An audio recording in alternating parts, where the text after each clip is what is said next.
Waouh! Regarde ça! Comment aimes-tu? Un nouveau test de personnalité. Tu sais, nous devenons tous des personnes totalement différentes lorsque nous sommes amoureux. Et pourtant, crois-le ou pas, nous aimons presque toujours de la même manière. Mais parfois, cela nous rend incroyablement heureux. Et d'autres, horriblement tristes. Alors, comment t'y prends-tu, toi? Et comment cela affecte-t-il ta vie sentimentale? Ce petit test va te donner toutes les réponses. Avant de découvrir qui tu es en amour, assure-toi de cliquer sur s'abonner et active la cloche des notifications pour nous rejoindre du côté sympa de la vie.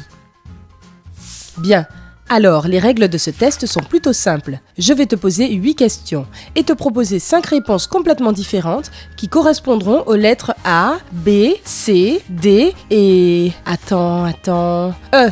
Ton travail est de répondre honnêtement et de garder un suivi des lettres que tu choisis, donc tu devrais prendre un papier et un stylo. À la fin, les lettres que tu auras le plus souvent écrites te révéleront exactement ta façon d'aimer. Alors, prêt?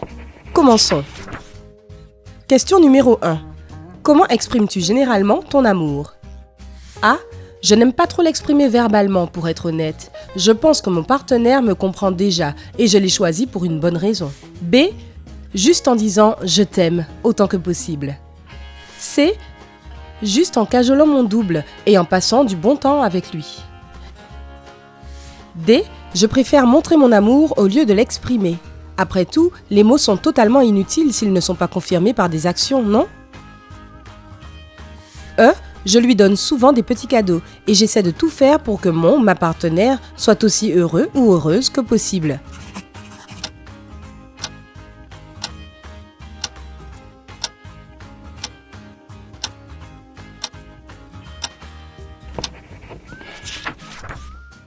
Question numéro 2. Quand tu te disputes avec elle ou avec lui, tu A. Quitte la pièce ou la maison. J'ai besoin de passer du temps seul et il ou elle a besoin de temps pour comprendre que je suis là. B. Crie, pleure et laisse tout sortir. C. Essaie d'alléger la situation et de limiter le conflit. D. Tente de le ou de la calmer et de comprendre ce qui se passe sans faire de vagues. E. En parle et essaie de comprendre comment l'autre se sent.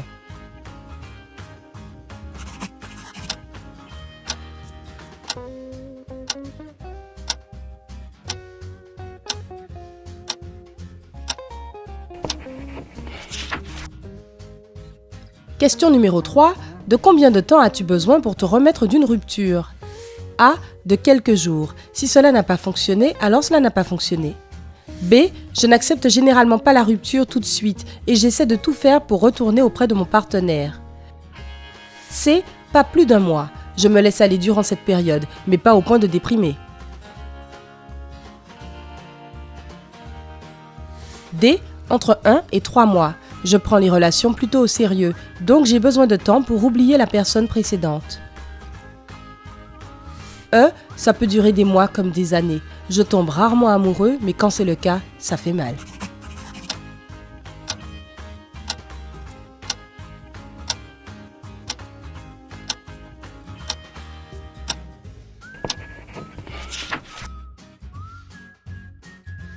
Question numéro 4. Tes souvenirs les plus heureux sont A. Les plus grosses surprises et les meilleurs cadeaux que tu aies jamais reçus. B. Tes plus beaux succès et victoires. C. De nouvelles aventures.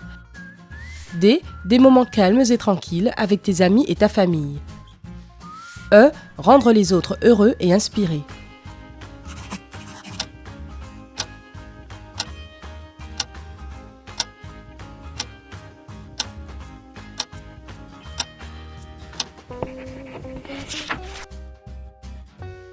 Question numéro 5. Gardes-tu le contact avec tes ex? A. Bien sûr que non, je ne veux plus jamais les revoir. B. Non, mais je les suis sur les réseaux sociaux, donc je sais comment ils vont. C. Parfois on s'envoie de petits messages ou des plaisanteries, mais c'est tout. D. Avec certains oui, toutes les mauvaises choses restent dans le passé, donc tout va bien. E. Bien sûr, ce sont tous des personnes extraordinaires et je les remercie vivement de tous les souvenirs que nous partageons ensemble.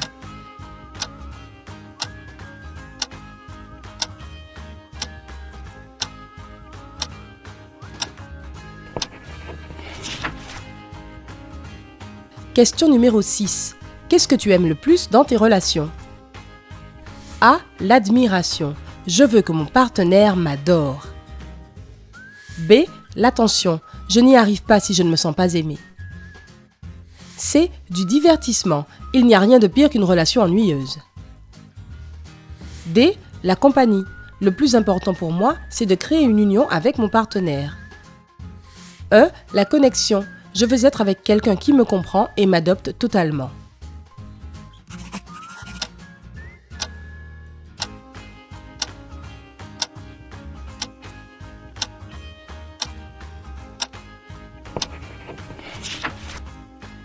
Question numéro 7. Ton bien-aimé a fait une grosse erreur et maintenant, il doit faire quelque chose pour se rattraper auprès de toi. Qu'est-ce qui te ferait lui pardonner? A. Un dîner romantique avec des bougies sur une terrasse. J'apprécie vraiment les jolis gestes. B. Pour être honnête, je ne pense pas vraiment que mon partenaire soit capable de me faire du mal. Il est parfait ou elle est parfaite. C. Préparer un week-end d'aventure rien que pour tous les deux. D. Je peux facilement pardonner quand je réalise qu'il a bien compris sa leçon et qu'il a compris en quoi il a fait une erreur. E. Juste présenter des excuses sincères et admettre que ce qu'il a fait était mal.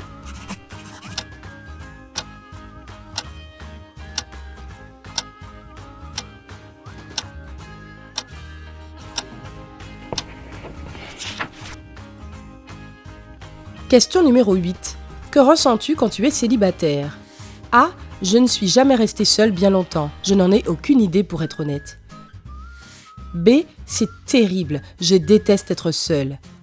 C. Rien de spécial. Quand c'est le moment, c'est le moment. La vie continue, non? D. Je me sens bien. J'ai plus de temps pour me concentrer sur mes objectifs et sur moi-même. E. Je me sens on ne peut mieux. J'adore être en couple, mais la qualité de ma vie ne dépend vraiment pas de cela.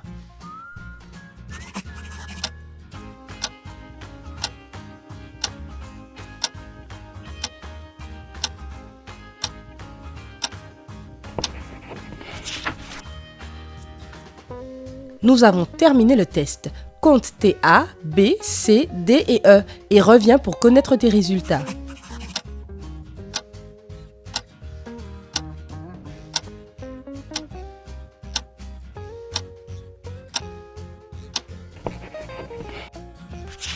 Si tu as majoritairement répondu par des A, tu es un exemple vivant du schéma de l'égoïsme malsain.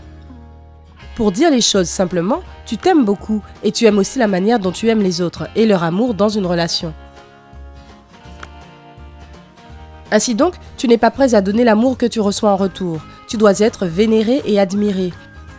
Cependant, la bonne nouvelle, c'est que cet amour narcissique peut être converti en amour-propre sain si tu fais un effort. Il ne s'agit pas d'être le centre de la relation sentimentale. Il s'agit de bien comprendre qui tu es et quelles sont tes limites. Essaie de travailler là-dessus. Et ta relation va passer de liaison peu sérieuse à une relation vraiment solide.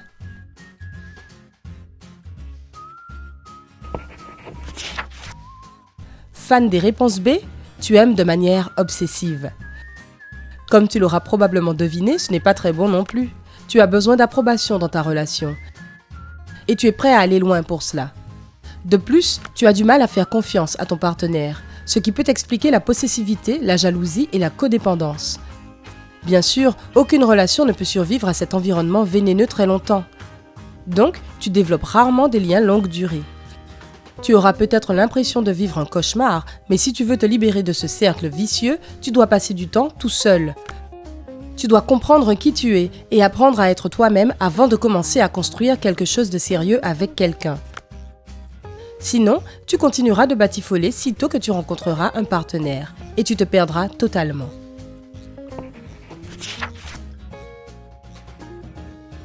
Si tu as majoritairement répondu C, alors tu aimes jouer. Il n'y a rien de plus amusant que de nouvelles aventures, expériences et souvenirs, et c'est exactement ce que tu attends d'une relation. Le scénario classique de deux personnes qui s'amusent à se chamailler et à jouer jusqu'à ce qu'ils tombent amoureux l'un de l'autre. Voilà l'idée que tu te fais d'une relation sentimentale heureuse.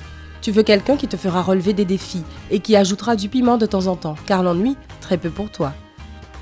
Mais le problème, c'est qu'une relation sentimentale ne peut pas tourner qu'autour des jeux en permanence. En vous rapprochant, ton amour devient plus mature et calme, et il y a une certaine beauté là-dedans aussi. Apprends à découvrir et à apprécier les nouvelles facettes de ta relation naissante, au lieu de chercher cette phase permanente de lune de miel avec une autre personne. Tu verras que ta relation amoureuse prendra une toute autre dimension.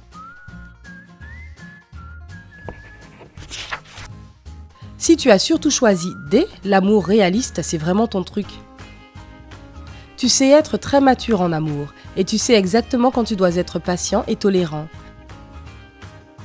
Tu es une personne d'action et les déclarations d'amour ne t'impressionnent pas franchement. C'est le comportement de ton partenaire qui compte vraiment. Cependant, même un partenaire exceptionnel comme toi a quelques problèmes de couple et le plus gros est ton excès de sérieux. Pour toi, la phase lune de miel n'est pas si importante, car tu recherches un lien très fort plutôt que des souvenirs romantiques. Mais tu ne réalises pas tout ce que tu rates. Essaie de ne pas prendre ta relation pour acquise et n'oublie jamais de la rendre intéressante et excitante. Peu importe la grandeur de votre connexion, une routine prévisible peut facilement détruire votre lien avec le temps. Et enfin, si tu as choisi la réponse E en majorité, félicitations! Tu fais partie des rares exemples d'amour généreux.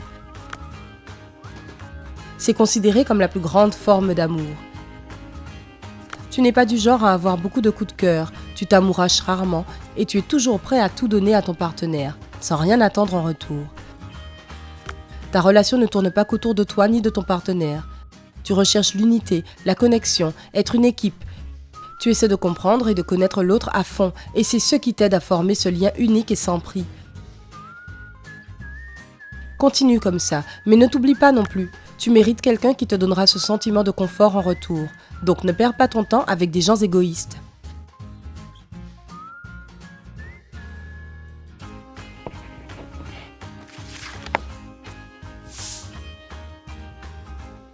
Quel résultat as-tu obtenu? Dis-nous dans les commentaires. N'oublie pas de donner un j'aime à la vidéo, de la partager avec tes amis et de cliquer sur s'abonner. Oui, reste sur Sympa.